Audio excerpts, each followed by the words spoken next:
Hello, my name is Sunny D, and the D stands for dying. We are not doing Get Help. Get help! Please! My brother's dying! Get help! Help him! As in, I've been dying to make this video. Today I'm going to be ranking every single live-action Marvel TV series. There is 21 Marvel television series across Netflix, Hulu, and Disney+.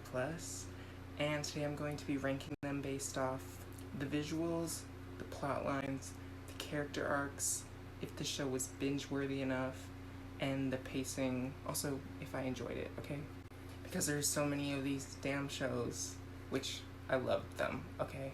And I watched them several times, but there's so many of them, let's just get into it. If there are awkward cuts, or I look in a direction I don't need to, okay? It's because I took a lot of notes, and also this is my first video at this ratio. So yeah, let's just get into it.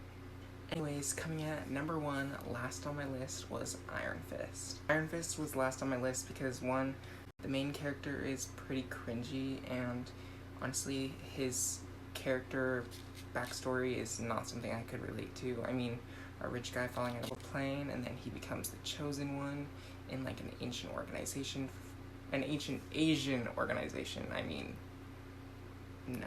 Redeeming aspects, Colleen was a good character, and I guess I liked that his story adds to an overarching story in other shows. I also wanted to add that I did actually enjoy that his family sort of became his childhood friends, even though I kind of also found their characters annoying. I did like that aspect of the show.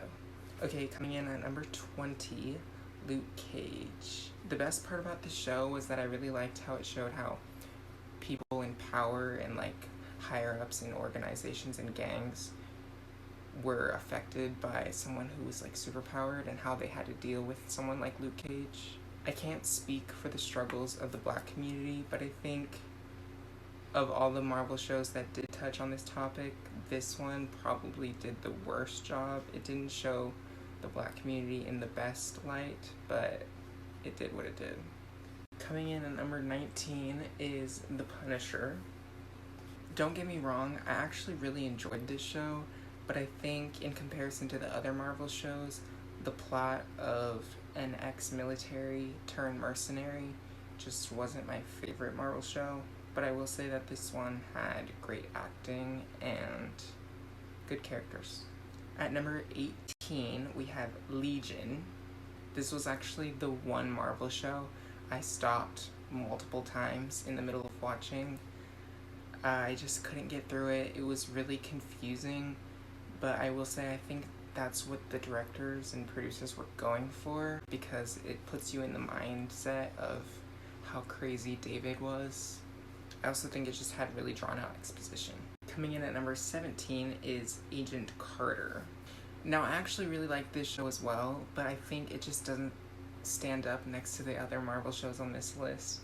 I think the writing on season 2 was a little shaky, but overall I really liked the characters, and honestly I'm really glad and happy that Marvel is starting to use Peggy Carter more, and I can't wait to see where she shows up next. Okay, this next show is going to shock a lot of Marvel fans, but coming in at number 16 is Daredevil.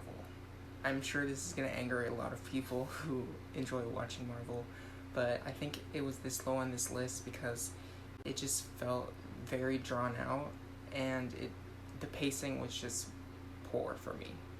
Don't get me wrong, I actually love the character Daredevil, and I love that he's getting more attention in the MCU. I also loved the plot lines in the show, or some of them at least, especially because they culminate to another series that is on this list. My issue really was that it was incredibly slow pacing wise, and it was hard to keep my interest every episode. Number 15, we have Jessica Jones. My favorite part about the Jessica Jones show was probably the family drama that happens. I also really loved the villain of season 1. I thought he was kind of terrifying. I think this show did a good job at showing the vulnerability of a strong woman, where I think this show fell off for me and is lower on my list was that we never really got to see a whole ton of her abilities that if you're a comic book fan, you would know she's capable of. And so the next show on my list is definitely going to shock some Marvel fans, especially since it's above the show Daredevil. But number 14 is Inhumans. I can admit this show doesn't have the greatest production, and it definitely didn't live up to the expectations that a lot of fans have about how the Inhumans should be portrayed. But I genuinely enjoyed this show. I might be a little biased because the settings take place in Hawaii and I'm Hawaiian. But as I'm only just now getting into comics, this was really my first introduction to the Inhuman species, and watching the show really made me excited to see where these characters would go next, which we got to see Black Bolt in Multiverse of Madness, and honestly that was more shocking to see his actor reprise the role than it was to see the introduction of Reed Richards in the MCU, for me. Number 13, we have Falcon and the Winter Soldier.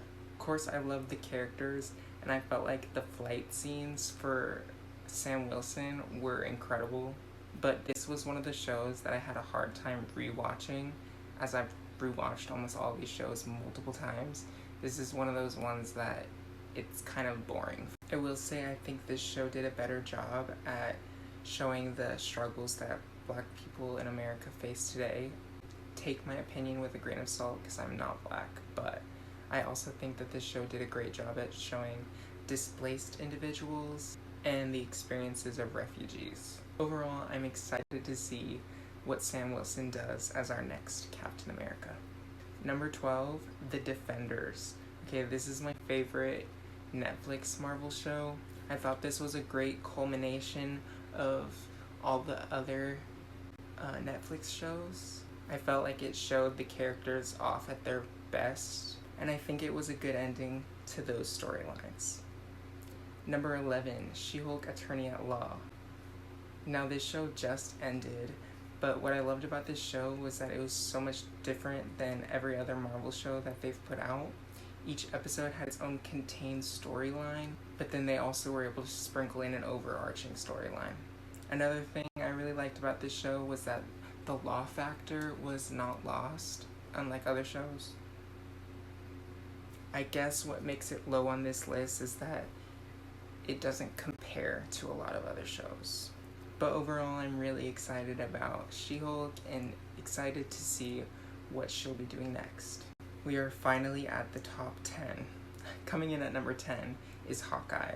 I know a lot of Marvel fans didn't really like this show, but honestly, it was a fun watch, and I love that it extended on a lot of the characters. We learned a lot about them. I loved meeting Kate Bishop, and I'm excited to see where she goes next, and I'm also excited for Echo because Maya, who was introduced to Hawkeye, is getting her own show. Number 9, Miss Marvel. Kamala Khan is such a relatable character for a lot of Marvel fans. She is the biggest superhero fan, and I personally can relate to her as a person of color. I loved her interactions with her family, and I thought this show did a great job at showing off her culture, and it was just fun to see her learn about her abilities. It really makes me look forward to watching the Marvels. Number 8, Hellstrom. I think of all the Marvel shows, this is one of the best plot lines, and I think they do a nearly perfect job at starting and finishing every character arc. Number 7, Loki. Now, this show blew my expectations of what the Marvel Universe was. I think this was one of those shows that suffered from filming during the pandemic because episodes feel sporadic, but even then I still enjoyed all the characters and learning all the new concepts that exist within this universe. Number 6, Agents of S.H.I.E.L.D. Now this is the longest running Marvel show that they created. There's so much I enjoyed about each season, but I think just to spot some of the highlights, the inclusion of the Inhumans was a great storyline. Any of the plot lines that involved time travel, as well as the relationships between each character. I thought they did amazing. Alright, starting off my top 5. Number 5 is The Runaways. Now don't get me wrong, the writing on season 3 is kinda iffy, but the whole concept of seasons 1 and 2 I thought were so great, and I loved these characters and seeing how they react with each other, and I just thoroughly enjoyed watching them grow as a group. I really hope that we get to see more of them in the MCU. Number 4, Moon Knight. Now, I really enjoyed the cultural aspects of this show. I feel like I learned a lot about Egyptian history and Egyptian gods and goddesses, but I think the best part of this show was that they showed the struggles of somebody who was dealing with mental health issues, and I think that they did all of this in such a captivating way. I'm really excited to see what happens with Jake Lockley, and I'm excited to see more of Layla, and I really want to see how they fit into the MCU going forward. Number 3, Cloak and Dagger. Now for me, this was the easiest Marvel show to binge. Earlier in the video, I talked about how some shows just didn't do a great job, I felt, at portraying the Black community, but I think this show not only shows the struggles that they face, but also the triumphs that are within that community. I also think that this show did a great job at depicting people who may live in poverty, and especially how Tandy was able to deal with her abuse. I thought that was a great aspect of the show. I also really loved that they got their little cameo in The Runaways, and that was honestly so exciting to see them fully grown. Number 2, The Gifted. Now this is the Marvel show that I've rewatched the most amount of times. X-Men are my favorite Marvel property, and I love that this show is able to use characters that either aren't used or are rarely used and make you interested in the characters. I think honestly, even with the X-Men movies, this show was probably the best adaptation of the mutants vs. humans plotline. This show is very binge-worthy, and I honestly loved every second of it. Alright, and in the number 1 spot, to probably no one's surprise because I'm such a Wanda apologist, but WandaVision. This show was successful at being misleading. I think it used sitcom tropes to evict a certain feeling, and I just love feeling feelings that were meant to be felt. I think it developed the main characters quickly while still holding true to who they were. This show discussed trauma in such a beautiful way. I can't think of another Marvel show that honestly made me as emotional as this one did.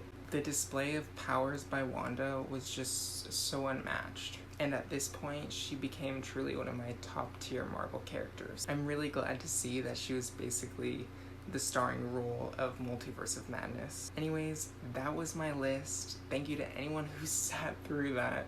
Maybe in the future, after more Marvel shows come out and after I rewatched all these shows again and again, that my rankings will change. But again, thanks for watching. Have a great day.